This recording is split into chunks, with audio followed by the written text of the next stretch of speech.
ሰላም እንዴት ናችሁ? ውድ የቻናል ተመልካቾች፣ እኔ ዶክተር አብርሃም ነኝ። በዛሬ ቪዲዮአችን የምንመለከተው ስለ ብሪስክ ዎክ ይሆናል።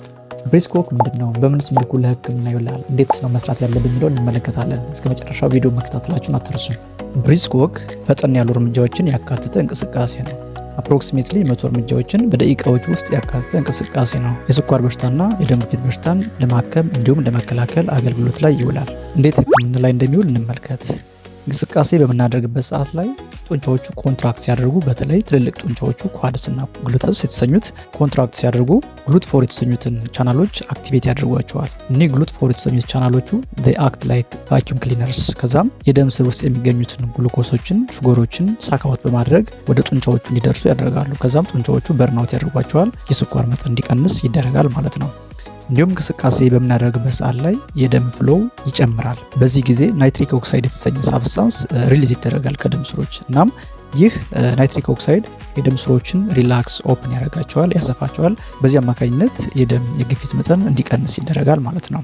እንዴት ነው ብሪስክ ዎክ የሚሰራው የሚለውን እንመልከት። በቀን ለ30 ደቂቃ ያህል ቢሰራ ይመከራል። በተቻለም በ3 ከፋፍሎ ለ10 ደቂቃ ያህል ቢሰራ ውጤታማ ይሆናል። በተለይ ለስኳር ታማሚዎቹ ከእያንዳንዱ ምግብ በኋላ ምግቡን ከወሰዱ ከ30 ደቂቃ በኋላ እንቅስቃሴውን ቢያደርጉ ውጤታማ ነው። ከቁርስ በኋላ፣ ከምሳ በኋላ፣ ከመክሰስ ወይም ከራት በኋላ ለ10 ደቂቃ ያህል ብሪስክ ዎክ ቢጓዙ ውጤታማ ያደርጋቸዋል።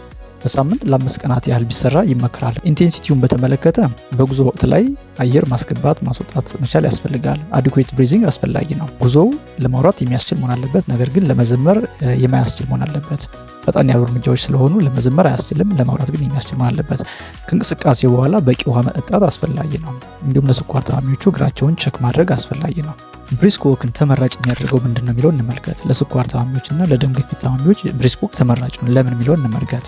ለደም ግፊት ታማሚዎቹ ብሪስክ ዎክ ሎው ሪስክ ኦፍ ሳደን ብለድ ፕሬሸር ስፓይክ ስላለው ተመራጭ ያደርገዋል።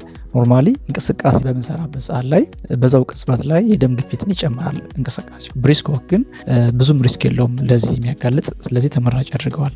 እንዲሁም ለስኳር ታማሚዎቹ ሎው ሪስክ ኦፍ ፉት ኢንጁሪ ያለው ዲያቤቲክ ኒውሮፓቲ ያለባቸው የስኳር ታማሚዎች ላይ እግራቸው በቀላሉ አደጋ ተጋላጭ ነው። ብሪስክ ዎክ ግን ለዚህ አጋላጭነቱ ብዙም አይደለም፣ ስለዚህ ተመራጭ ያደርገዋል ማለት ነው።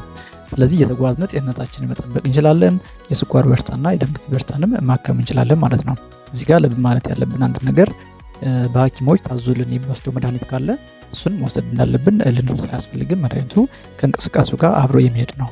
ውድ ተመልካቾቼ ቪዲዮውን እንደምትወዱት ተስፋ አድርጋለሁ። በቀጣይ በሌሎች ቪዲዮዎች እስክንገናኝ ድረስ ሰናይ ቆይታ እመኝላችኋለሁ። ሰላም።